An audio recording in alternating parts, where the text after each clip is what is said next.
Dito naman, ang hinahanap sa atin is ano daw yung volume ng balloon in cubic meter. And luckily, given tayo ng dalawang items which is 400 kg and given tayo ng density. Based sa mga given na to, ano yung pwede natin gamitin na formula? Ang pinakamalapit dyan is yung density is equal to mass over volume. Yung pinaka-formula ng ating density which is the first fluid property. And which is, dahil nga given tayo ng dalawang items na to, we can just substitute yung mga value nila to get the volume. Pero bago yon, kailangan natin munang i-isolate si volume kasi yun yung gusto natin makuha eh. In which is volume is equal to mass divided by the density. In which is yung volume natin, meron tayo nakuha kanina na value. I-divide na lang natin siya dun sa nakuha natin. And which is, ang magiging sagot natin dito will be 310.08 metric cube. So that will be your final answer. Dito naman, ang hinahanap sa atin is ano yung mass nung dalawang liquids natin. And for you to solve this, mas maganda kung meron tayong at least a rough sketch ng pinaka-drawing natin.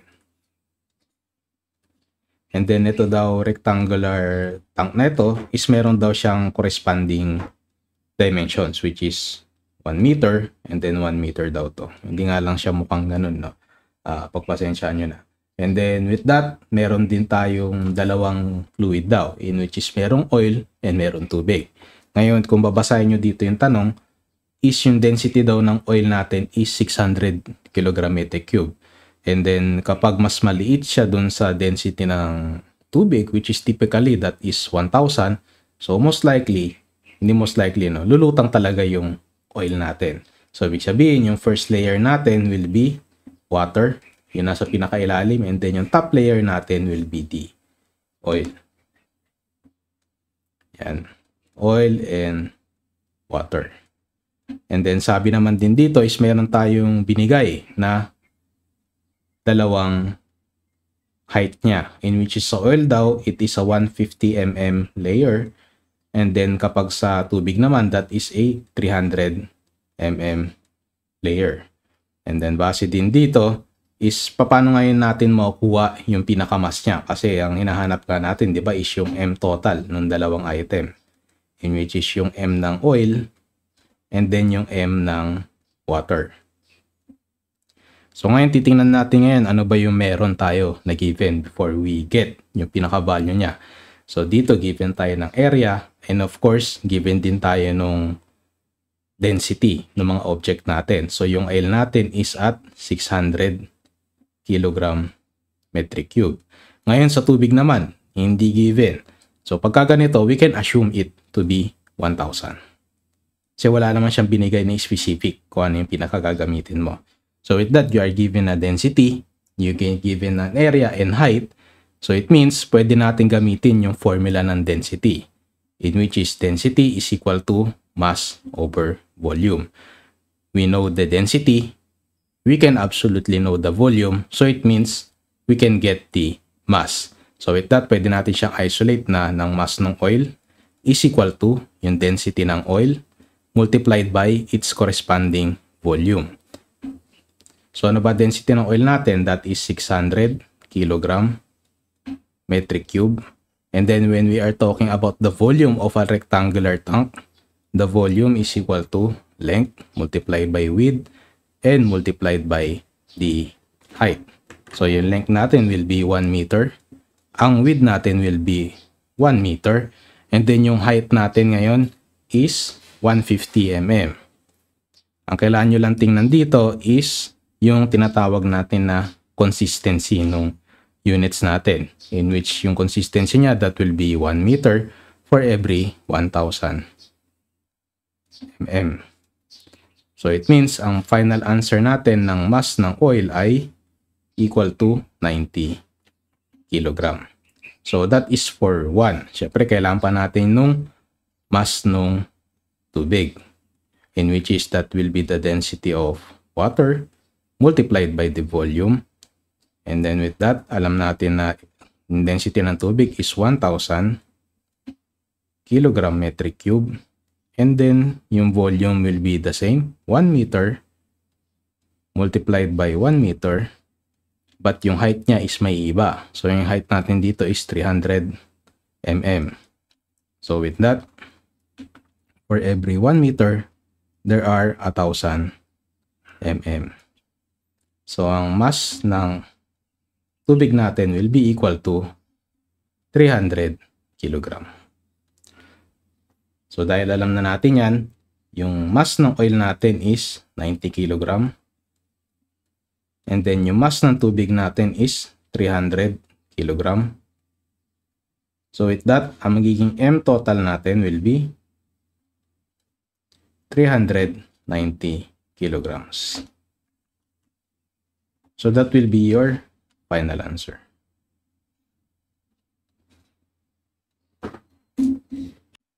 Dito naman, ang hinahanap sa atin is ano daw yung volume ng certain special material natin. So first, check muna natin ano yung mga given natin. We have daw an SG na special material natin which is 0.25. And then meron tayong mass ng item natin which is 1.8 kilogram.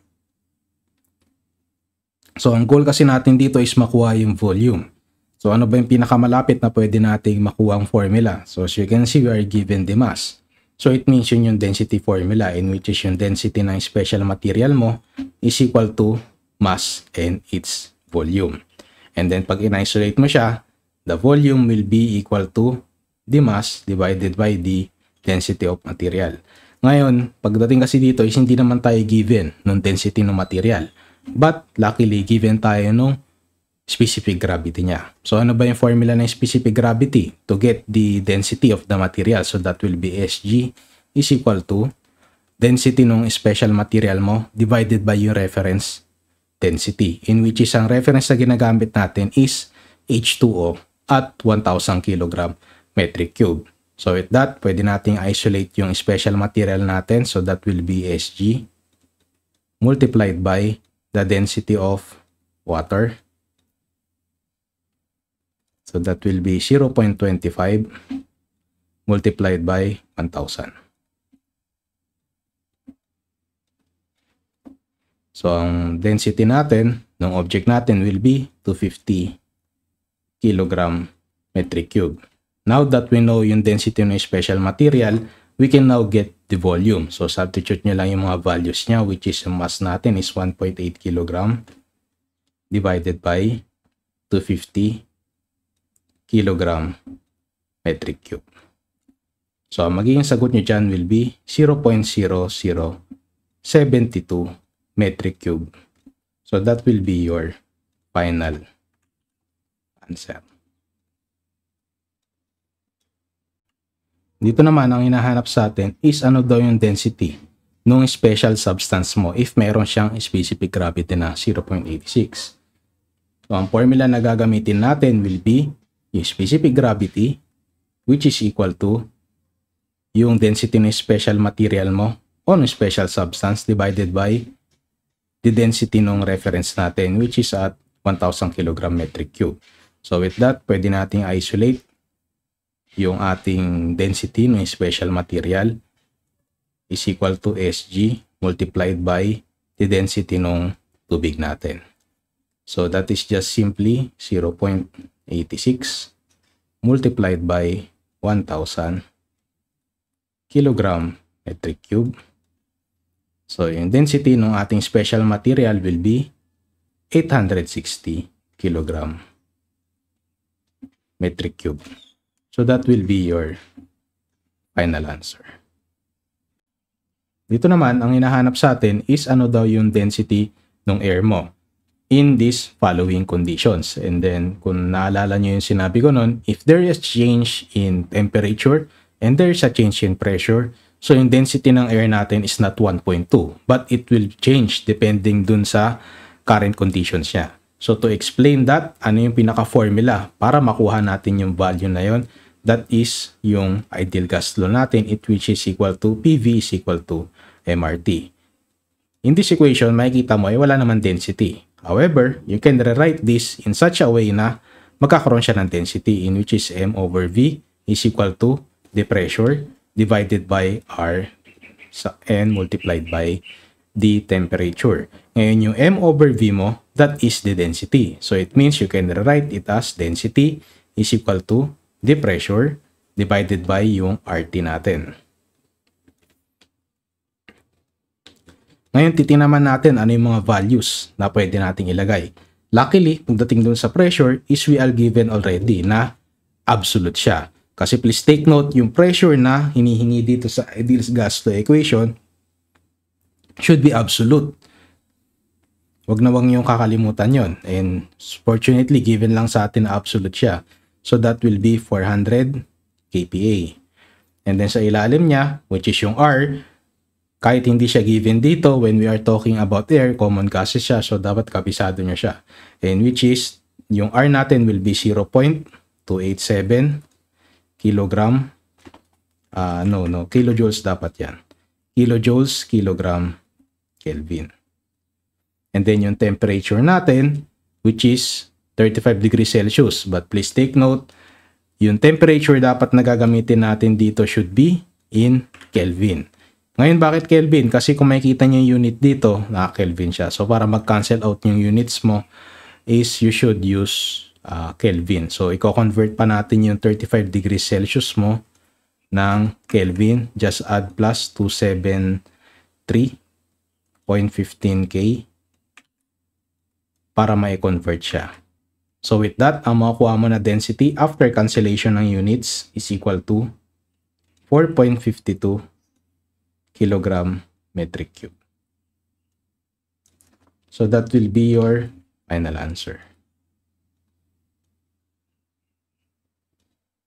Dito naman, ang hinahanap sa atin is ano daw yung total weight ng tank kasama ng mga contents niya sa loob. So first, at least meron tayong rough sketch para alam natin kung ano ba yung hinahanap natin. So meron daw tayong tank and meron siyang 3 meter diameter and meron siyang corresponding height na 2.1 meters. And base dito is meron ka daw tatlong contents, which is water, we have gasoline, and meron tayong air. So base dito na yung SG ng ating gasoline is 681. So it means mas mataas yung location niya kumpara sa tubig. So yung nasa ibaba natin will be water, and then yung gasoline natin will be on the second level. So ano yung matitira sa taas? Ang matitira sa taas is yung air lang natin. So ano ba yung mga parameters nun? So, nabanggit dito no, na meron tayong mga corresponding height. So, we have 1 meter for water. Sulat na lang natin. Water. Then, gasoline. And then, we have air. So, dito will be 500 mm. And then, syempre, huwag natin kalimutan i-convert. Na for every 1 meter, there is 1,000. So, it will be equal to 0.5. And after doing some math, 2.1 minus 1 minus 0.5. So it means ang matitira sa air mo na height will be 0.6 meters. So now, ang hinahanap kasi sa atin dito is ano daw yung mga weights niya. Weight meaning yung kilonewton na value niya.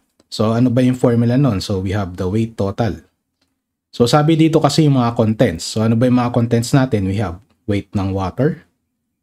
We have yung weight nung gasoline natin. Gas na lang ilagay natin. And then we have weight nung air natin. And then lastly, we have yung weight nung ating tangke. So ngayon, paano natin kukunin yung mga weight na to? Fortunately kasi, isa lang yung given na weight natin, which is yung weight ng tank according sa problem, which is represented as 0.5 kilonewtons. E paano ngayon yung mga iba't ibang weight na? So, let's check yung formula no, to get the weight. So, weight is equal to mass times gravity. And then, yung G natin, alam natin na that is 9.81 meter per second squared. Ngayon, yung problema natin is yung mass. Ngayon, paano natin siya kukunin? So, the first formula to use that, to get that is density is equal to mass over volume. Kasi yung volume natin, as you can see, almost given siya lahat ng ating mga values. So, ano ba formula ng volume ng ating certain fluid na to? So, see, this is a cylindrical object. So, that will be pi over 4 multiplied by d squared multiplied by the height. And then yung mass, yan yung nahanap natin. So by rearranging the equation, ang formula ng mass natin will be equal to its density multiplied by the volume. Yung volume na nakuha natin kanina, which is pi over 4 multiplied by d squared, and lastly multiplied by h. So by combining this equation 1 and equation number 2, so yung pinaka-weight natin, ang pinaka-final working formula natin will be equal to density multiplied by pi over 4 multiplied by d squared, and then lastly is multiplied by the height. So first, kunin muna natin yung weight ng pinaka-water natin. So ano ba density ng ating tubig? So that will be 1,000 kilogram metric cube. So as you can see, bakit pala 1,000 yung ginamit ko? So yung 1,000 again, ginagamit natin yan as an assumption. Since wala naman binigay sa atin na specific value. Okay, and then syempre we term yung H2O natin as what we called as a incompressible fluid.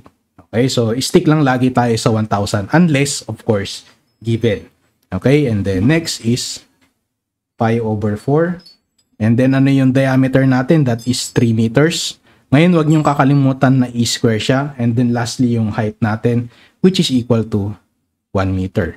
Ngayon nakalimutan ko, no, sa working formula natin, take note, meron dapat G to. Okay, kasi as you can see yan. Medyo nakalimutan lang. And then lastly yung G natin will be 9.81 meter per second squared. So with that, ano makukuha natin na value ng H2O? Ang makukuha mo na value dyan is equal to 69342.8 newtons. Pero please take note, ang hinahanap kasi sa atin dito ay in kilonewtons. So it's better na i-convert mo na ngayon yan, kasi saka later mo pa siya i-convert, no? So for every 1 kilonewton, there will be 1,000 newtons. Okay? So it means nakuha na natin yung value nung una, in which is ano yung kalalabasan niya? That will be 69.34 kilonewtons. Okay? Para makuha natin yung W total. Yan, ilagay na lang natin dito, no? Para hindi tayo malito mamaya. Okay? Yan. Pero hindi pa yan yung final answer natin. Yan lang yung sa tubig. Now, kung kuhanin naman natin sa gas. So, pagdating sa gas, still the same formula pa rin, except take note lang yung density na gagamitin natin should be different. Okay? Kasi bakit? Kasi as you can see, yung density na binigay dito sa gasoline is wala. You are given what we call as a specific gravity.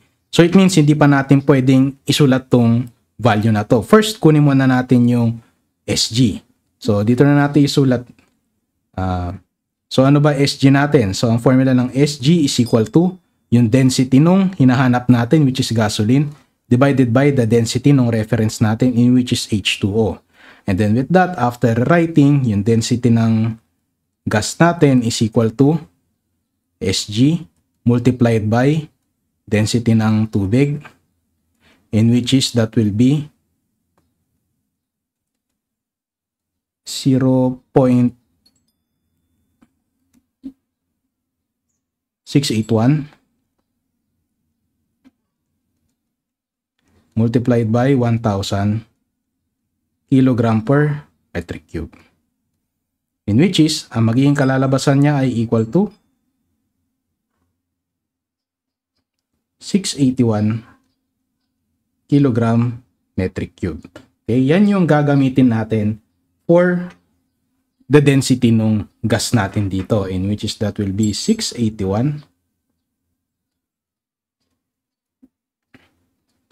multiplied by, still almost parehas lang naman yan, no? And then yung diameter niya will be 3 meters squared. Ngayon yung height niya is hindi 1 meter, it should be 0.5. Kasi iba yung height na pinag-uusapan na natin dito. And then syempre yung 9.81 is still the same. In which is, ano kalalabasan natin dito? Ang kalalabasan ng weight ng gas natin dito will be equal to 23611.22. Huwag na yun lang kalimutan i-convert kasi yan yung gagamitin natin mamaya na for every 1 kilonewton there is a 1,000 newton. So it means ang working weight ng ating gas ay 23.61 kilonewtons. So, pwede nyo na siyang ilagay ngayon. Kahit pwede mamaya, pwede. And then, lastly is kukunin na natin yung weight ng air natin. So, still yung formula niya is still applicable yung ginawa natin kanina. Except, again, yung density na gagamitin natin is hindi 1,000, hindi 681, but ang gagamitin natin is yung density ng air, in which is 1.2 kilogram metric cube multiplied by pi over 4 multiplied by 3 meters squared. Then, ano yung height natin? That is 0.6 meters multiplied by 9.81 meter per second squared. So, with that, ang weight ng air natin will be equal to 49.3 newtons. And then, syempre, wag niyong kakalimutan to convert it. So, as you can see, no, makikita nyo na talagang walang ganong effect yung weight ng ating air. Same, no, sa ating usual scenarios. Hindi siya ganong kalaki if pag-uusapan natin is in kilonewton. So, it is very, very low compared kapag liquids yung pinag-uusapan natin because of the density variation. Okay, so with that, nakuha na natin yung tatlong values ng ating fluid sa loob. So, ibig sabihin, pwede na natin makuha yung pinaka-weight ng tangke natin. And then lastly, yung 0.5 kilonewtons. Okay? So, it means ang pinaka-weight total natin will be equal to 93.5 kilonewtons. Okay, so that will be your final answer. So in here, ang hinahanap sa atin is tatlong different parameters. Density, specific gravity, and mass nung air natin on a corresponding conditions. So first, tinanong natin ano yung mga given natin. First, given tayo ng atmospheric pressure which is 1 atm. And which is, ang katumbas niya is 101.33 kPa. And given tayo ng volume which is equal to 1 meter by 2 meter and by 3 meter, which is yung sa kwarto natin, in which is ang equivalent niya will be 6 metric cube. And then meron syempre tayong temperature which is at 25 degrees Celsius. Ngayon, for now, mas maganda kung i-convert na natin siya into Kelvin kasi gagamitin natin siya much later, in which is you just add 273.15 Kelvin para maging Kelvin yung temperature mo, in which is equal to 298.15 Kelvin. So, base dito, first kunin muna natin yung density. Ngayon, ano yung pinakamalapit na formula that we can use to get that value? So, ang pinaka-best na gamitin natin dyan is yung ideal gas law natin, which is equal to PV is equal to MRT. And to get the density, you must rewrite the equation into something like this. MV is equal to pressure divided by RT. And which is syempre M over V mo, that is the density. So in which is, pwede mo na siyang substitute, in which is meron kang pressure, which is sabi naman dito, that is 1 atmospheric pressure or 101.33 kPa. And then sa baba niya, yung R mo is equal to 2.87. Ito dapat kabisado mo to kahit di siya given sa tanong. Ito yung R na ginagamit natin for air. Divide yan, kilogram Kelvin. So huwag mo lang kakalimutan yung units. And then lastly, yung temperature natin which is equal to 298.15 Kelvin, which is yung kinonvert natin earlier. So with that, ang makukuha mong value ng density is equal to 1.18 kilogram metric cube. Okay, so nakuha na natin yung una. Ngayon kunin naman natin pangalawa, which is yung ano daw specific gravity ng air mo. So ano ba formula ng specific gravity? Specific gravity is equal to yung density ng air mo. Kasi yan yung hinahanap natin. And then density nung ano natin, specific tawag natin density nung reference fluid natin. in which is yung ang hinahanap natin dito is yung density ng air, in which is after hinahanap pala natin dito is yung specific gravity. So ang density ng air natin will be yung nakuha natin kanina, 1118 kilogram metric cube, and then ang density ng tubig natin is 1000 kilogram metric cube. So ang SG natin will be equal to 0.00118. Yan. So wala siyang units pag sinabi nating SG. Okay, and then lastly, kukunin natin yung mass, in which is ang formula niya will be density is equal to mass over volume, in which is yung i-isolate natin yung mass, in which is mass is equal to density multiplied by volume. Luckily, nakuha na natin density natin kanina. It was 1.18 kilogram metric cube multiplied by the volume. Yung volume ng room natin, which is equal to 6 metric cube. So it means yung mass na makukuha natin dito will be equal to 7.08 kilogram. So ito yung tatlong final answer ninyo.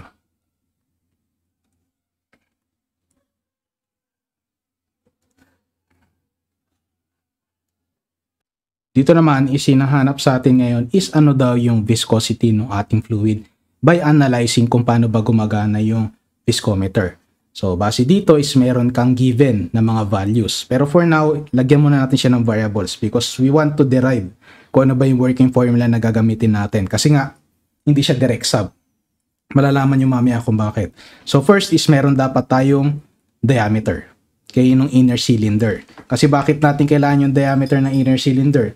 Because sabi kasi dito, yan yung gumagalaw. As you can see, nakalagay dito that the inner cylinder rotates at a certain speed, in which is pangalanan natin siya as n.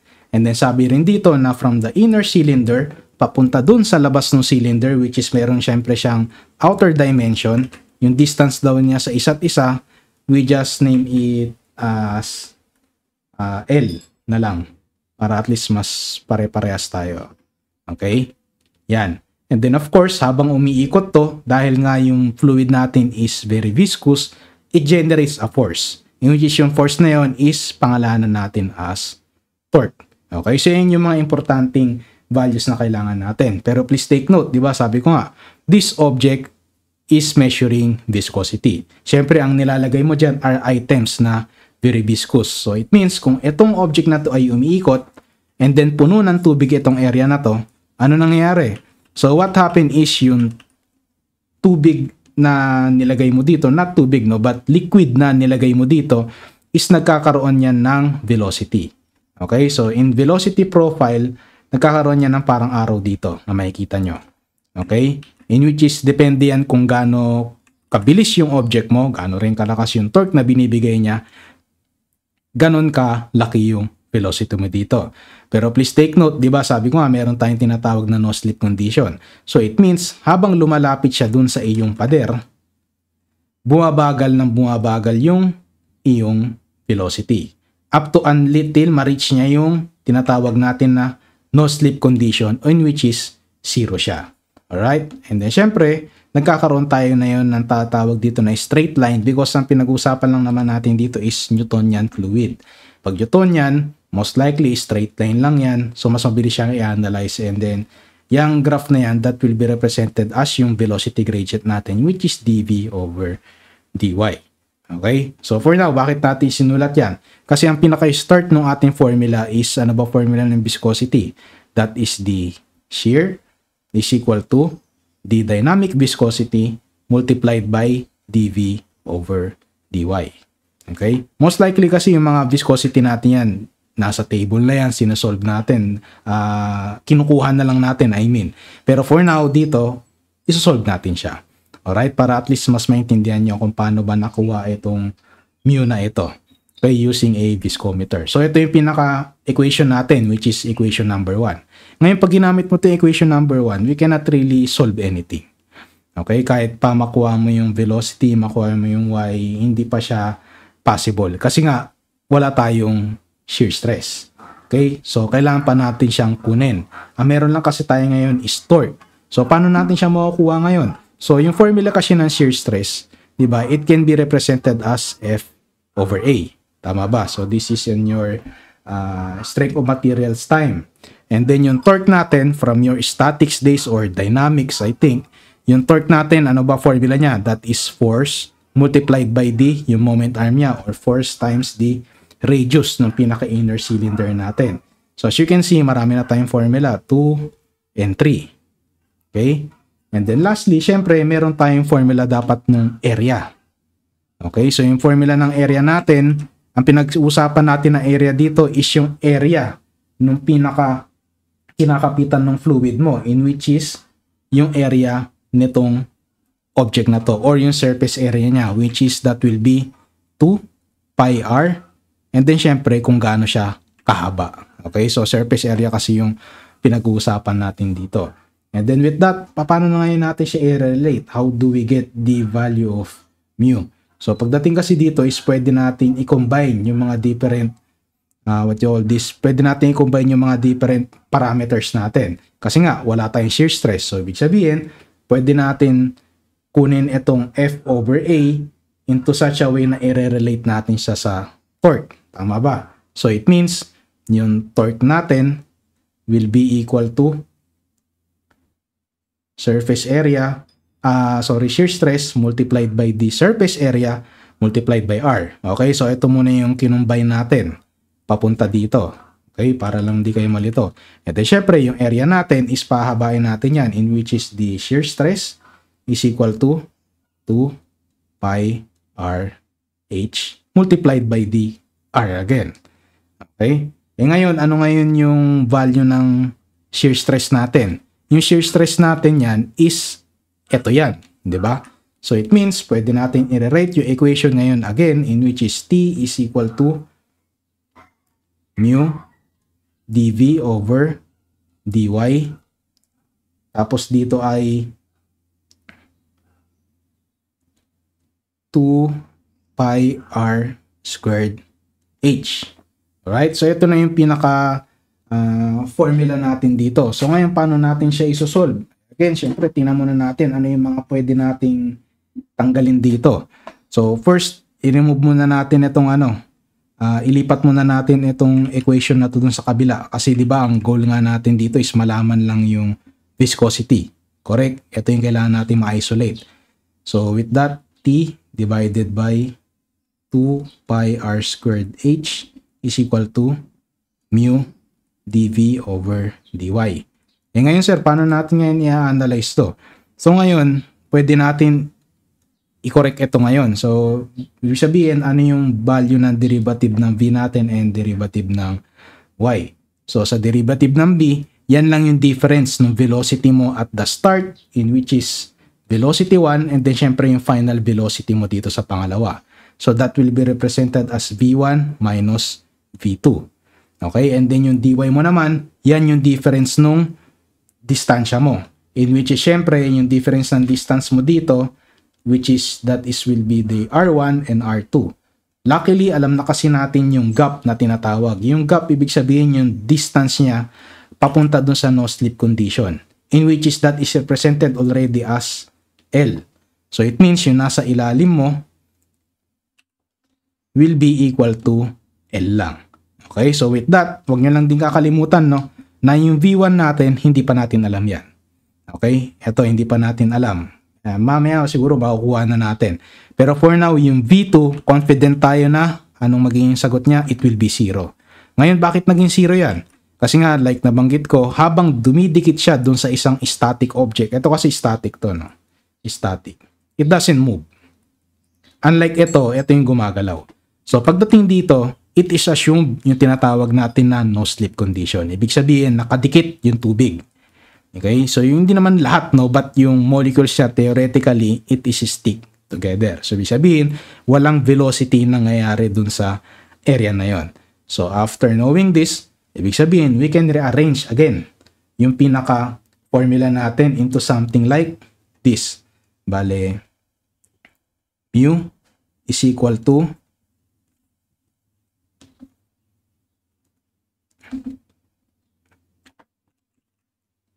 torque multiplied by the L. And then sa baba niya will be 2 pi r squared h multiplied by the velocity or yung V1 mo. Alright? Pero ngayon, anong formula ng V1 natin? So, dito kasi is a circular object. Umiikot siya and then meron siyang meron siyang speed. So, it means ang formula niya will be 2 pi r multiplied by the speed. Okay? So, after combining everything na nakalagay dito, so it means ang working formula natin for a viscometer will be mu is equal to TL over, bali it will be, dahil nga ito maging ganito, no? So, it will be 4 pi squared r cube and multiplied by h. Okay? So, ito yung mga pinaka-working formula natin when we are talking about viscometer. Okay? Ngayon, sir, pag sa exam ba, kailangan ko pa ba mag-derive ng ganito? Pag may mga tanong na ganito sa exam, no need na mag-derive, no? Ng mga ganitong item. But sometimes, may mga tanong na kailangan mag-derive, you can. But if applicable naman tong formula na to, you can directly do it. Okay? Pero for now, dinerive lang natin para at least alam nyo kung saan ba nanggaling itong pinaka working formula natin for a viscometer. Okay, so humaba lang yung solution natin. Pero with that, once you know the formula na to, so check lang natin kung itong mga formula na to is given ba siya. So balikan natin. So syempre meron na tayong formula.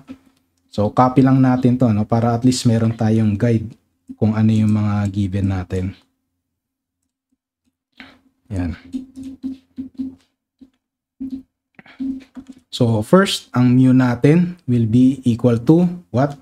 First, yung torque. So, dito, given naman tayo ng torque, that is 1.8 Newton meter. Given tayo ng L, yes, sabi dito, yun yung gap down ng dalawang cylinder, which is 0.15 cm. Ngayon, take note, yung units natin in here, it should be in meters. So, for every 1 meter, there is 100 cm. Okay? Ngayon, pagdating naman sa baba, yung 4, parehas lang yan. Yung pi squared, of course, parehas lang yan. Ngayon, yung R naman yung may iba. So, ang R na pinag-uusapan natin dito is yung R na umiikot. Okay? Yung R nung pinaka-inner cylinder. In which is dito, hindi tayo given. Ang giniven sa atin dito na value nung inner cylinder ay diameter, which is ang diameter mo daw dito ay 12 cm. Tama? So, to get the R is equal to D over 2. So, in which is R is equal to 12 cm divided by 2. Siyempre, huwag nyo kakalimutan i-convert. So, for every 1 meter, there is 100 cm. So, ano kalalabasan natin dito? Ang R natin will be equal to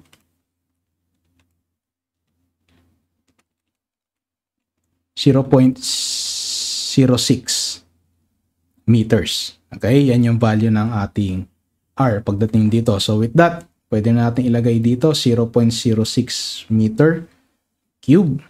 And then, yung N natin is given tayo, no, which is 300 RPM.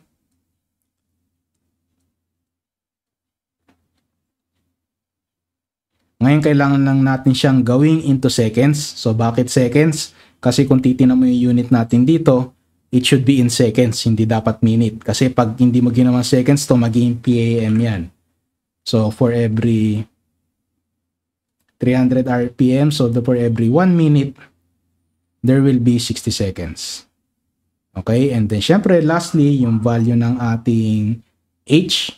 Yung H na sinasabi dito is yung height ng ating material in which is nakalagay dito. That is, it is 40 cm long. So, with that, i-move lang natin to para hindi siya nakaharang.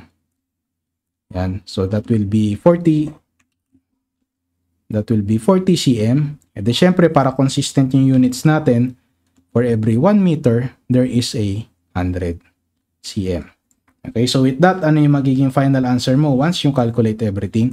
So, magiging final answer mo will be the viscosity is equal to 0.158 PAS. Okay, so that will be your final answer.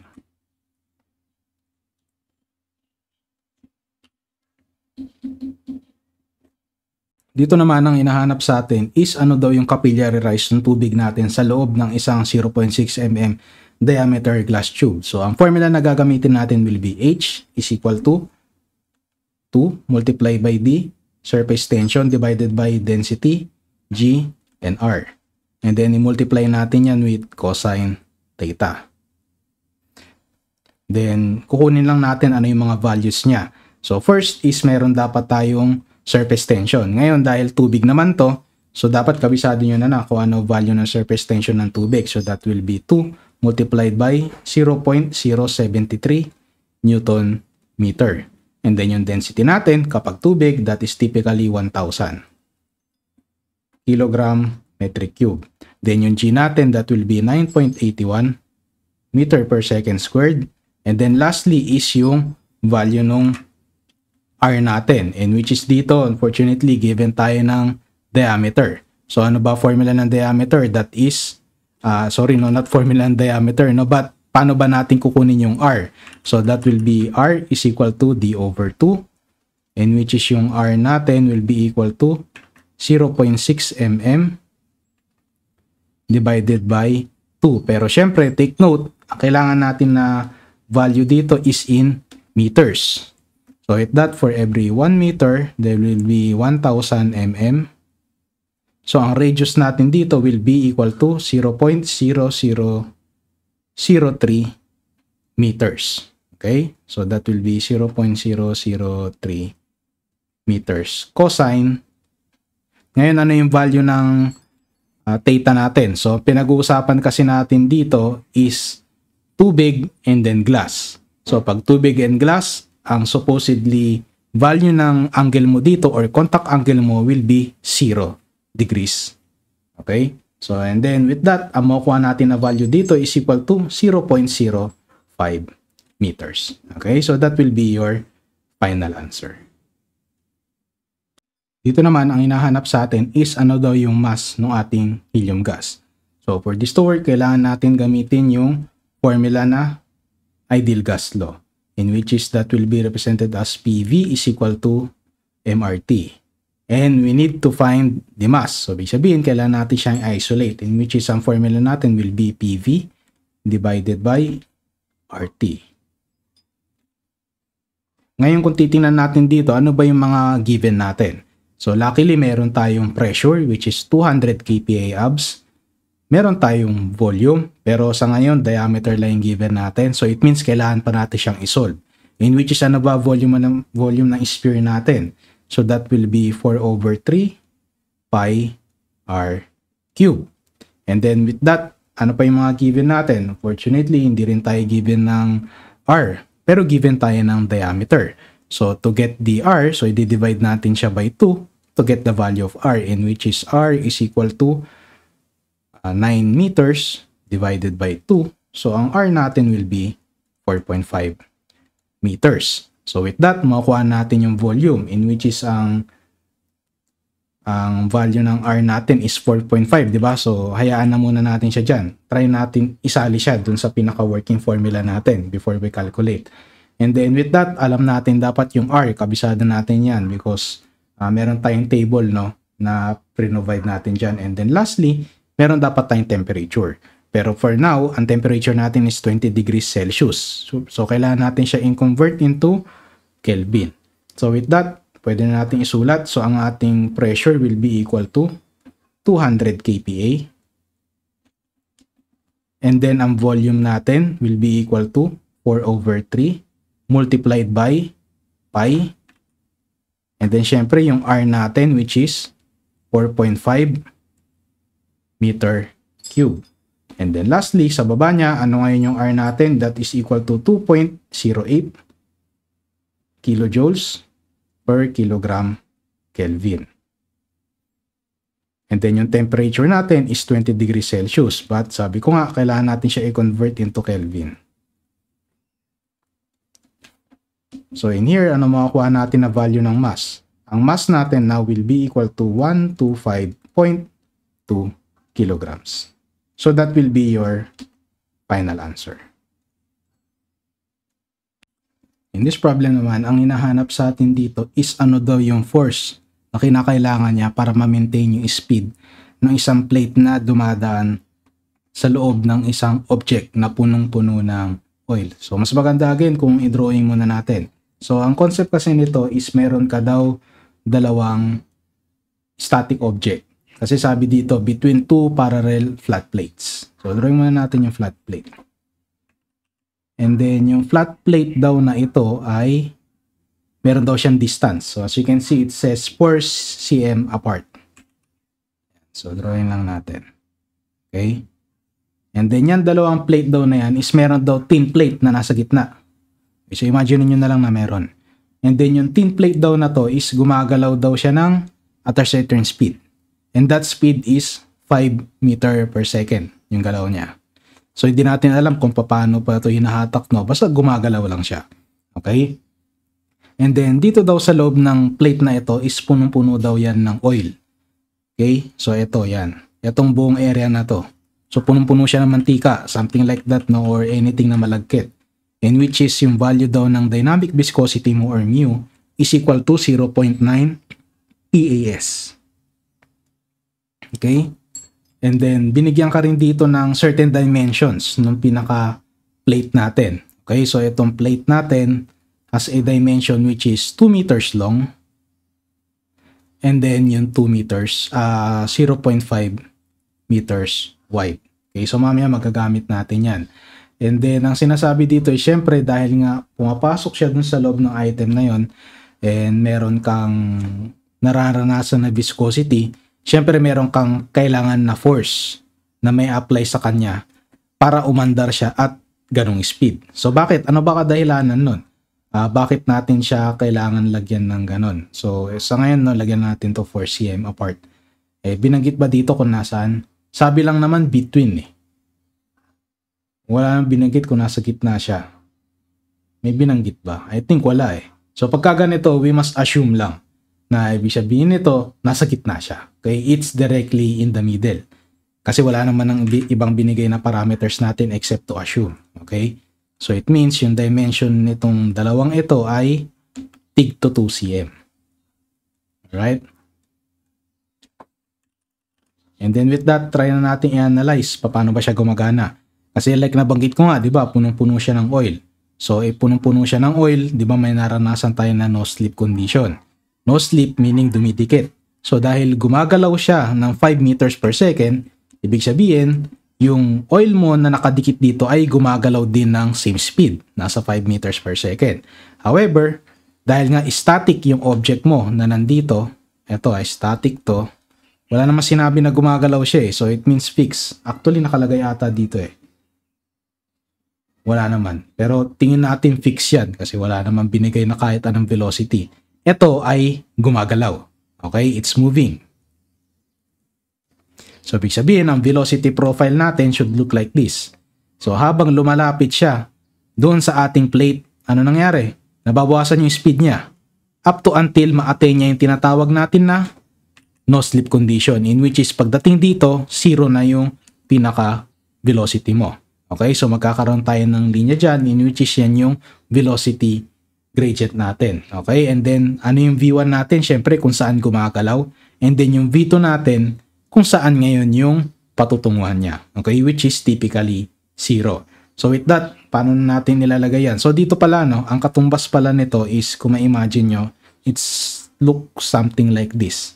Okay, so ang haba niya ay 2 metro and then yung kapal niya is 0.5 meters. Pamaya magagamit natin yan. Pero for now, ano ba yung kailangan natin ng formula? Kasi nga, force yung kailangan natin. First, kunin muna natin ano ba formula ng viscosity. So, the shear stress is equal to mu multiplied by dV over dy. Okay?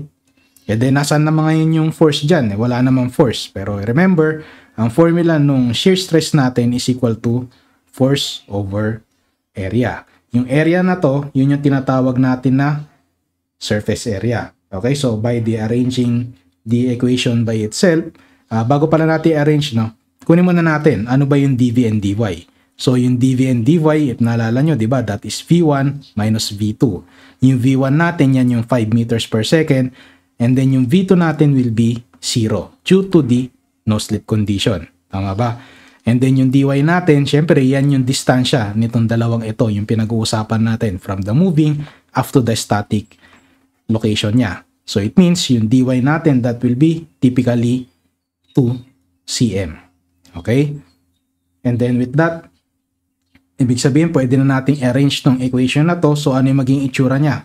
So that will be F is equal to mu multiplied by velocity 1 dahil natanggal na nga yung V2, no? So VA na lang, multiplied by the area divided by yung 2 cm na nasa baba. So ngayon pangalanan muna natin siyang X. Okay? Ito Y. Okay? So mamaya mas maganda kung pangalanan natin siya, no? Para at least hindi numbers yung nakasulat dito sa formula natin. So sa ngayon, X to. Okay? Kasi ina-analyze natin yung nasa taas pa lang. Okay? And then with that, teka lang, burahin ko lang to. Medyo nakakalat eh. Yan.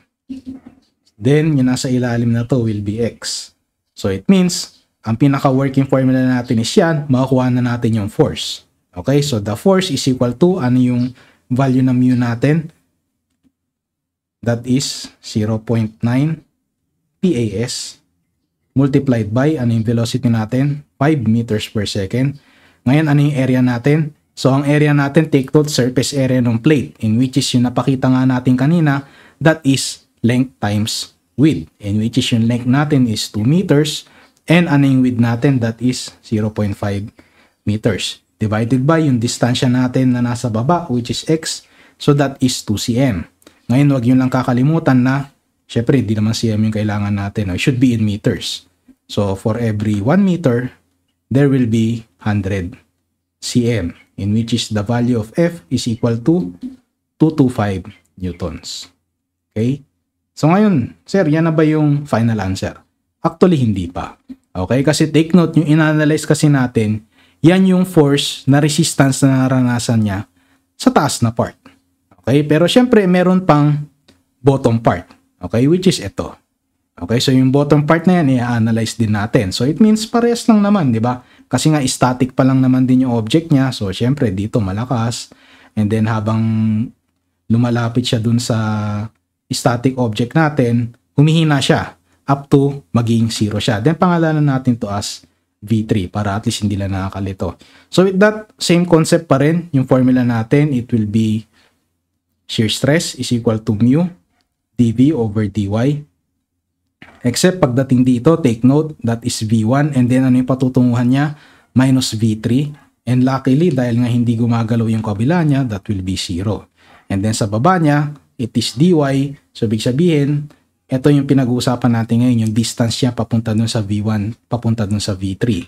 So, that will be equal to y. So, after rearranging the formula, hindi ko na isulat, no? Kasi nga, nakalagay naman na yung formula dito. So, after combining it with this one, it will be F is equal to mu V1 A divided by, ngayon ano na yung pinag-uusapan natin dito? It should be Y na. Okay, hindi X. Okay, Y dapat yung gagamitin natin. Ngayon nagkataon lang na nasa gitna kasi siya, kaya magiging parehas. Okay, paano kung di nasa gitna? Yun yung mga kailangan yung tingnan. Okay, in which is, ano yung mu natin? That is 0.9 PAS. And then, ano yung velocity natin? 5 meters per second.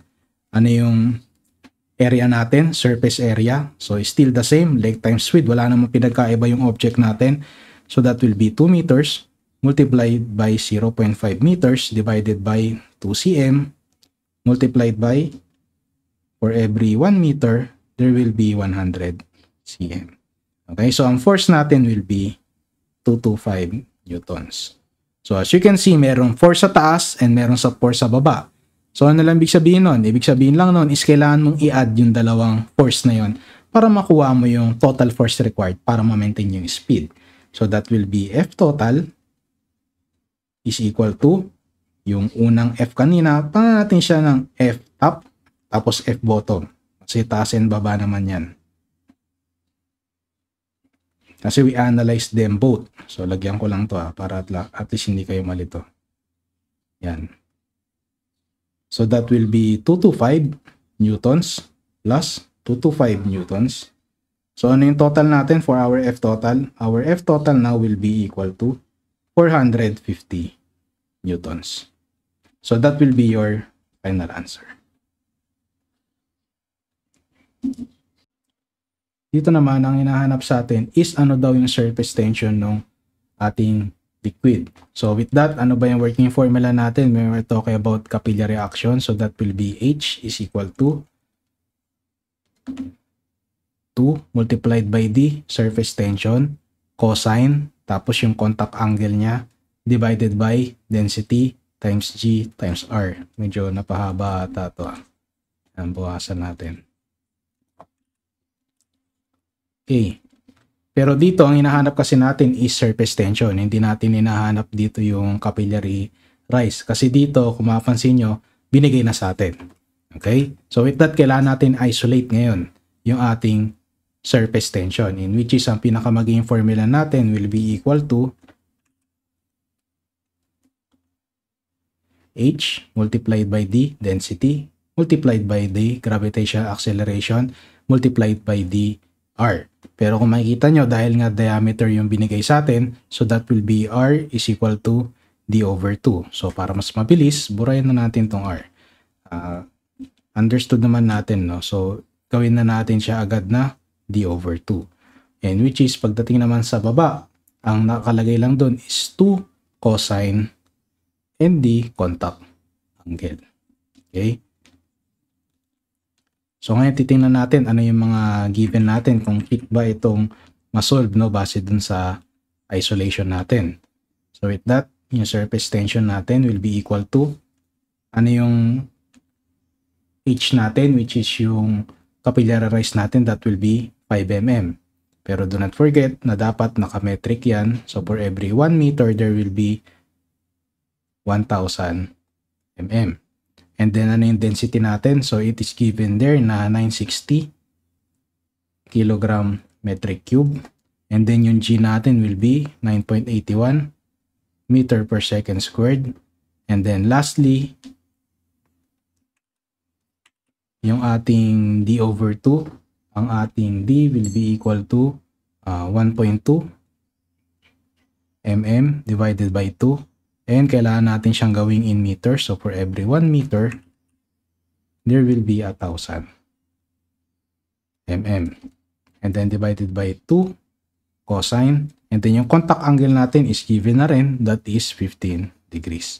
In which is, ang magiging answer natin dito will be equal to 0.0146 Newton meters. So that will be your final answer.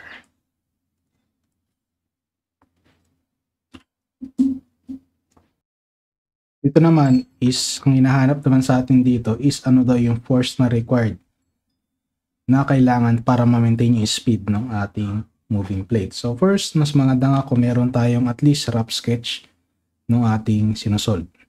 So dito is, sabi dito is merong 2 plates.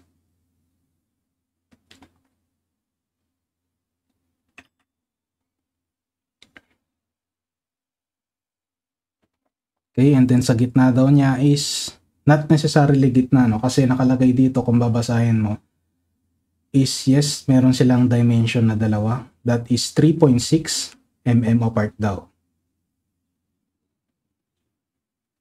And then, yung location niya, kung makikita mo, yung thin plate daw is located 1 mm below the top surface. Ibig sabihin, from mula dito sa taas, papunta dito, is 1 mm lang siya. Okay? So it means yung plate mo is located somewhere here. Ngayon, ano yung natitira sa baba? Siyempre, 3.6 minus 1.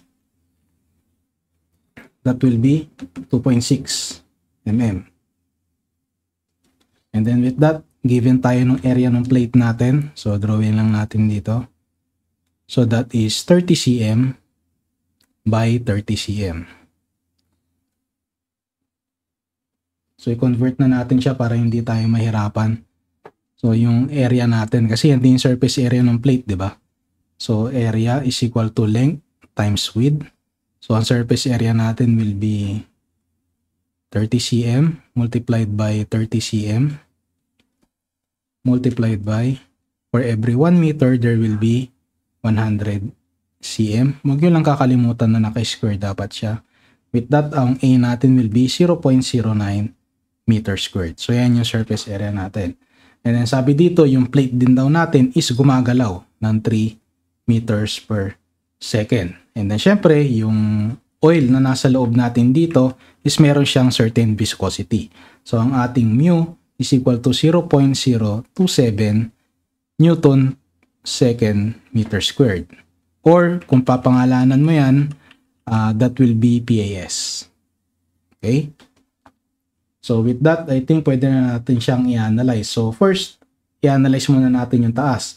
So, like nabanggit natin doon sa initial problem natin earlier, is di ba meron tong movement na 3 meters per second. And then, after which, habang lumalapit siya dun sa ating plate, ano nangyari? Habang lumalapit siya ay nagiging 0 yung speed niya. Okay, so this will be V1 and this will be V2.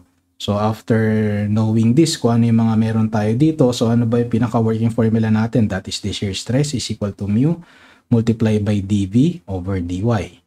Yung dV natin dito will be the difference ng speed natin from the V1 papunta dun sa V2. Okay, so hindi sa hindi gumagalaw kasi please take note, this one is static. Okay? And then, pwede natin i-assume na ito ay, hindi pala i-assume, no? So, this now will be 0 kasi nga static siya and due to the no-slip condition. And then, ano yung dy mo ngayon? Pangalanan natin to na formula. This one will be x and this one will be y. So, ang dy mo dito will be the value of x. Yung distance mo from B1 papunta sa D2. And then, ano ba formula ng shear stress mo? That is force over area. And by rewriting the equation, it will be equal to force is equal to mu multiplied by V1 multiplied by A divided by the value ng X natin. Okay, so the force ngayon nung nararamdaman ng object natin sa top or yung resistance na natatanggap niya is equal to, so yung mu muna natin that is 0.027 PAS. Ang velocity natin ay 3 meter per second and ang surface area natin will be 0.9 meter squared. Ngayon, ano yung nasa ilalim natin? That will be 1 mm. Okay? Pero take note, dapat naka-meter siya. So, for every 1 meter, there will be 1,000 mm. So, with that, ano yung force na naramdaman on the top? That is 7.29 newtons. Okay? So, label lang natin to na top. Okay? Ngayon, yung sa top yung sinunod natin. Ngayon, merong bottom pa. Okay, so yung bottom part na to is, ito yun. Alright? Ngayon, i-analyze natin siya. Ngayon, ang trick dito, kung babasahin mo mabuti yung tanong, is yung bottom surface daw is hindi siya static. Okay, so gumagalaw siya. And then, ang movement daw ng plate na yon is nakalagay dito is moving 0.3 meters per second. Okay, to the left, on the opposite side, like dun sabi dun sa tanong. So, it means, kapag sinulat natin yan dito sa drawing natin, so at first, di ba, dahil nga sa no-slip condition, gumagalaw tayo ngayon ng 3 meters per second. Correct? Okay? And then, habang bumababa siya, syempre, didikit siya dito sa object natin. Tama? Didikit siya eh. Okay? Pero take note, pag dikit niya kasi dito, ano mangyari? Gumagalaw siya, di ba? Gumagalaw siya ng 0.3 meters per second papunta sa opposite side. Okay, so ibig sabihin nadadala niya yung no-slip condition. So it means meron kang paggalaw na papunta dito. Okay, so it means yung zero mo lang o yung place mo kung saan siya magsisiro is somewhere in the middle. Okay, hindi naman middle no, but somewhere na kumbaga nasa gitna ng dalawang plate na yon yung pagkukunan mo nung no-slip condition mo. So ano mangyayari sa kanya? Maging ganito halos yung pinaka-itsura nung flow mo. Okay? Something like this. Okay? So, pangit ka lang yung pagkaka-drawing, no? I think mas maganda kung i-represent natin siya. Yan. Drawing muna natin siguro yung velocity gradient para at least maayos. Okay? Yan. So, magiging ganito na kasi itsura niya. From ito ay 3. Yan. Magiging ganito yung magiging itsura niya. Alright? So, yung flow mo is nandito sa ilalim. Yan, dito. Yan. Yan. Tapos ito yung pinaka-zero mo and then syempre, magkakaroon siya ng velocity na ganito. Alright, so ganito yung analysis natin. So with that, paano ngayon yung magiging formula natin? So take note, this one will be V1 and then this one will be V3. Okay, so still ganun pa rin yung formula, no? That is the shear stress is equal to mu dV over dy. Ngayon, ano yung nasa taas natin? So that will be V1 minus V3. And then ano yung nasa baba natin? It will be y. Okay, so yung V1 natin, alam natin yan, that is 3 meters per second. Ngayon, yung V3 natin, ano yan? Magiging 0 ba yan? So please take note, hindi yan magiging 0. Kasi bakit? Ba't hindi yan magiging 0? Take note, it is moving kasi. Okay, pero however, take note, yung movement niya is on the opposite side. Okay, so ibig sabihin, pag sinabing opposite side, so pag sinabing opposite side, so ibig sabihin, ang movement niya is should be 0.3 meters per second. Kumbaga, dumadagdag pa siya. Okay, so kumbaga, imbis na 3 meters per second lang yung velocity mo, so ang mangyari dito is mag-a-add up siya. Okay, so I hope nakuha nyo yun, no? Kasi nga, papunta siya sa left, yung isa naman papunta sa right. So it's supposed to be negative. So after rewriting the equation, maging ganito yung itsura niya. F is equal to mu V1 minus V3 A divided by the value ng Y natin. Ngayon, yung F naman natin ngayon, makukuha na natin kapag sinulat na natin yung mu. So, ano mu natin? That is 0.027 PAS. Ngayon, ano yung velocity 1 natin? Ang velocity 1 natin is 3 meters per second minus. Ngayon, take note, dahil nga pabaliktad siya, it should be negative 0.3 meters per second. Yun lang yung huwag niyong kakalimutan. Alright? And then, after this, i-multiply mo lang yung surface area niya, which is nakuha na natin kanina. Then, i-divide natin siya by the value ng y. Ngayon, yung y natin, hindi yan yung 1 na. Dahil bottom na nga ngayon yung ating ina-analyze, take note, lagyan natin dito. So, ibig sabihin, ano yung y na gagamitin mo dito? It should be 2.6 mm. Okay, then do not forget to convert na for every 1 meter, there is 1,000 mm. Okay, so with that, ano yung magiging value natin dito? It will be equal to 3.08 newtons. Okay, so with that, yan na ba yung final answer natin? Siyempre, hindi pa. We need to combine yung force na naranasan niya from the top and from the bottom. So it means our F total is equal to yung naranasan niya sa top plus nararanasan niya sa bottom. So that will be equal to 7.29 newtons plus 3.08 newtons. So that will be, ang F total nyo will be equal to 10.37 newtons. Okay, so that will be your final answer.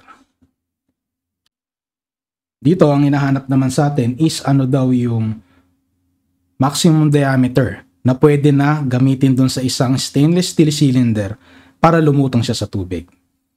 Pero dito yung tanong na to is not about a question about buoyancy. Yung buoyancy kasi iti-take pa natin yan sa next module pa natin. But for now, ang pag-uusapan natin is kung paano siya mamahold using surface tension alone. So possible ba yun, sir? So first is kailangan i-drawing muna natin ano ba yung diagram na pinag-uusapan natin. So meron kang cylinder, yan. Meron kang corresponding dimension. Siyempre, meron kang length. Okay, and then meron kang diameter. Ngayon, bakit mo kailangan malaman yung length and diameter? Kasi siyempre, base doon sa length and diameter, kasi kung makikita mo, meron kang density ng material mo, which is pagdating sa stainless steel, which is equal to 77 kg metric cube.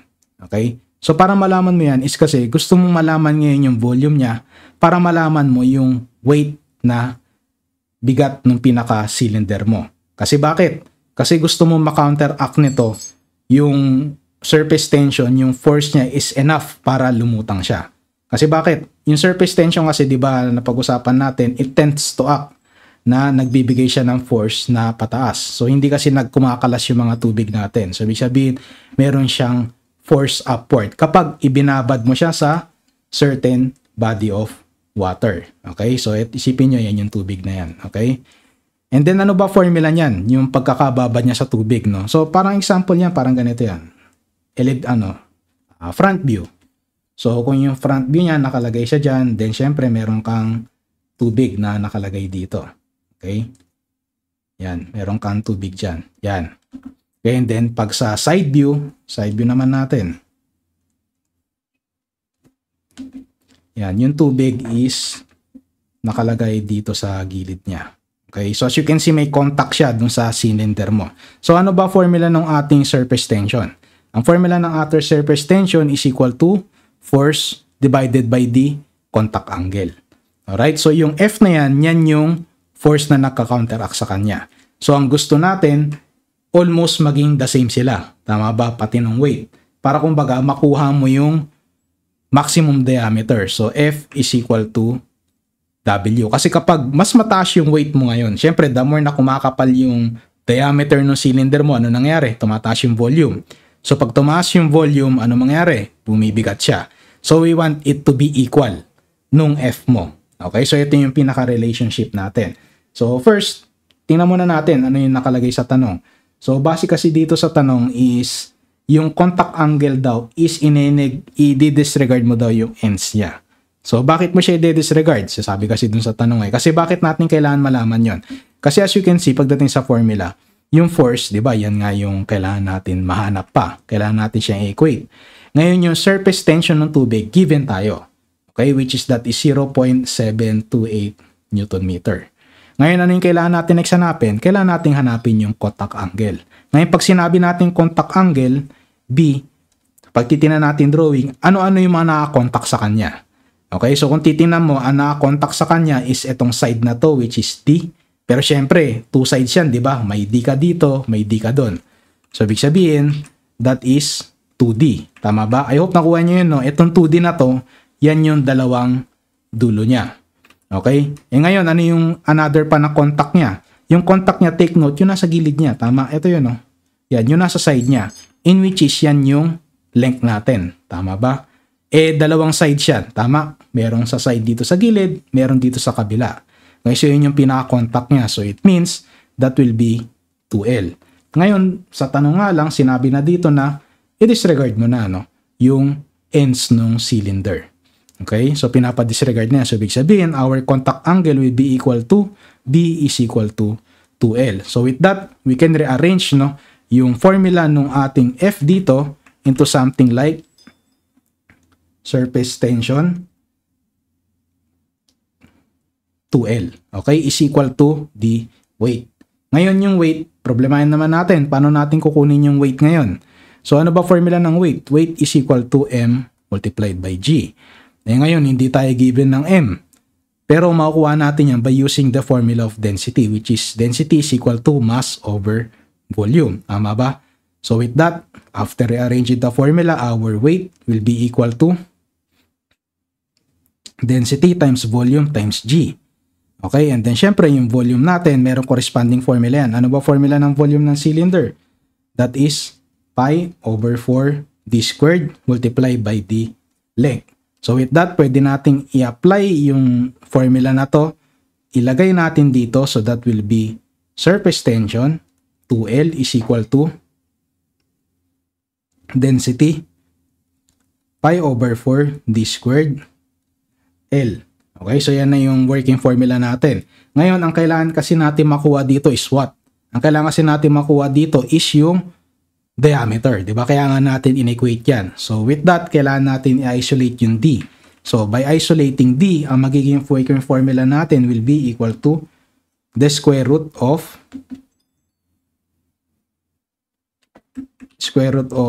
surface tension times 2L divided by pi over 4 density.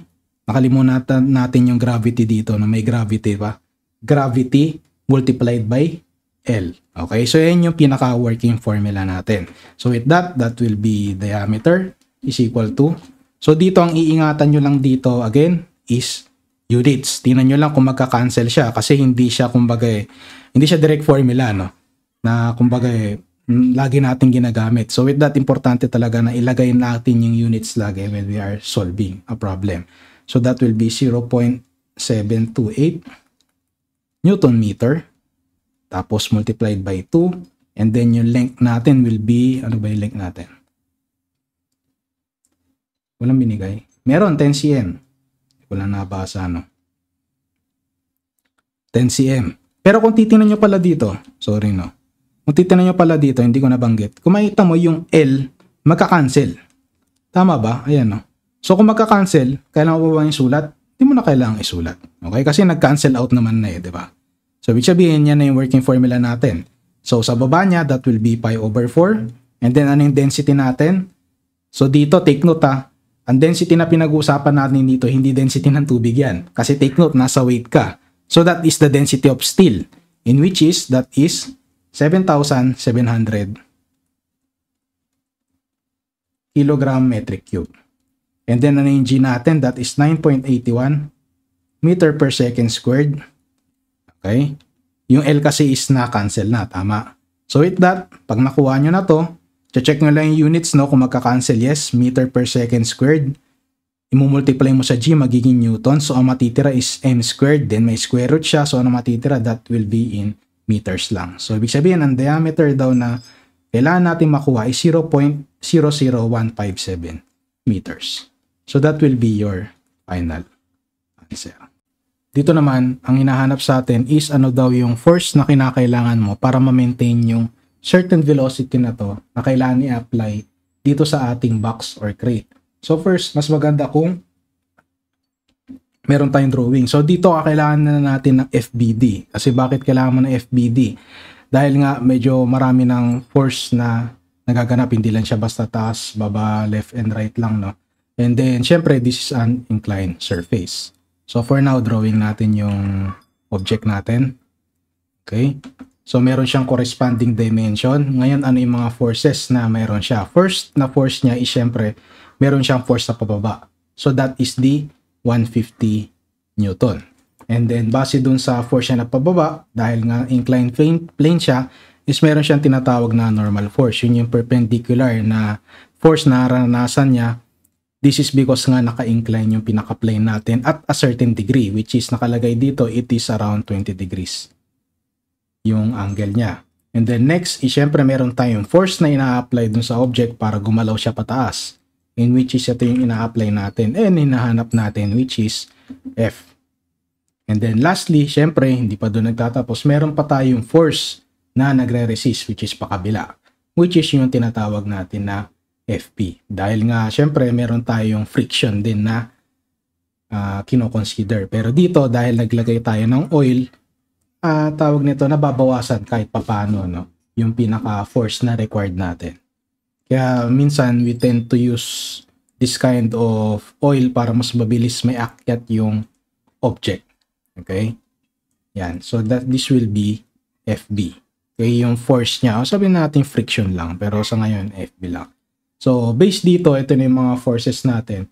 And kailangan kasi natin i-analyze dito is ano ba yung force na na-generate niya. Okay, which is doon sa may oil natin. So, kung titingnan nyo, pagdating natin banda dito na pag natin yan, parang pag zoom in natin, meron kahit pa paanong spaces yan. Ngayon yung spaces nga lang is masyadong manipis.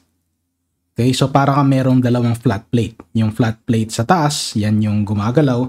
And then yung flat plate dito sa baba, yan yung stationary. Okay, so ito yung parang ano niya, yung plane, inclined plane. Lagyan na nga natin, inclined plane.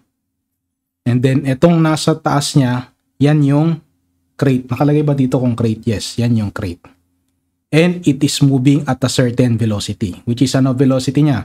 That is 0.8 meters per second.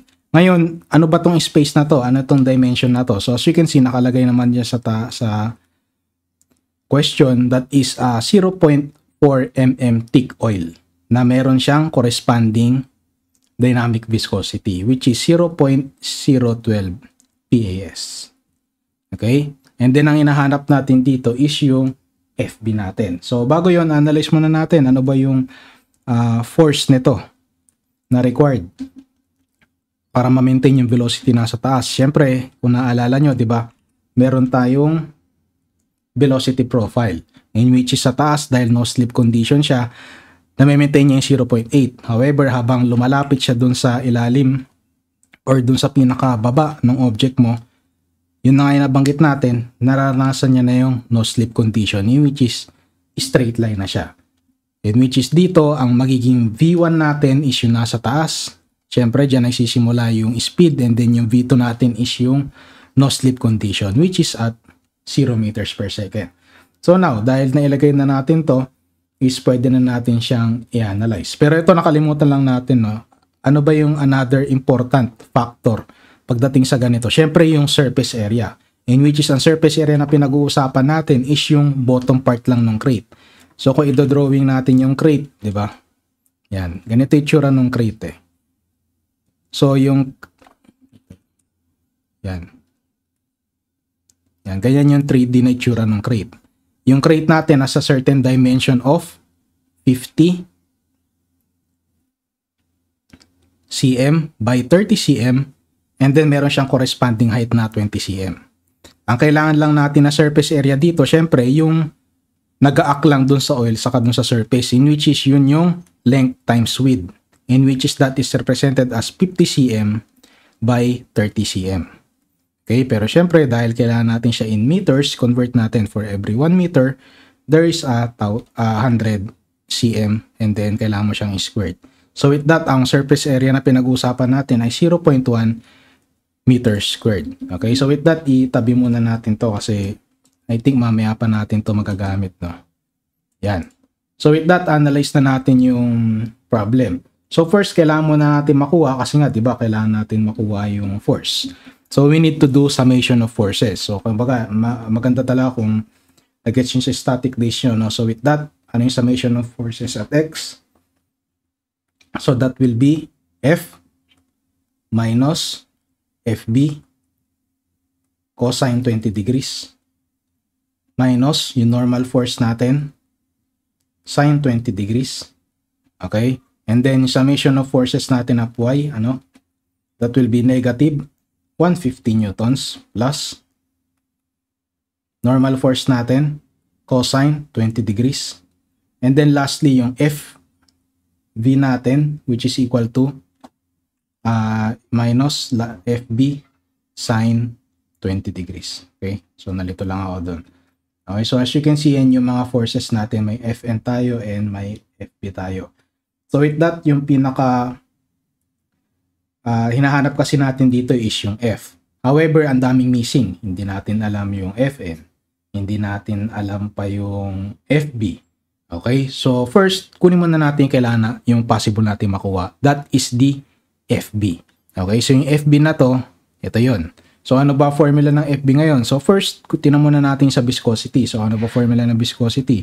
Shear stress is equal to mu dV over dy. And then ano ito nasa taas niya? That is V1 minus V2. Syempre yung V2 mo will be 0 dahil due to non-slip condition. And then syempre ito ngayon yung value ng X mo. Okay? Yung kumbaga yung distance ng dalawang velocity. And then syempre yung shear stress can be equated also to force over area.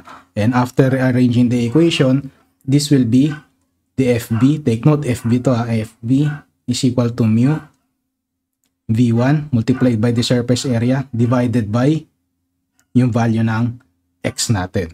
Okay, so with that, FB is equal to ano value ng dynamic viscosity natin? That is 0.012 Newton meter squared. And then ang velocity natin ay 0.8 meter per second. And then ang area natin ay 0.1 meter squared.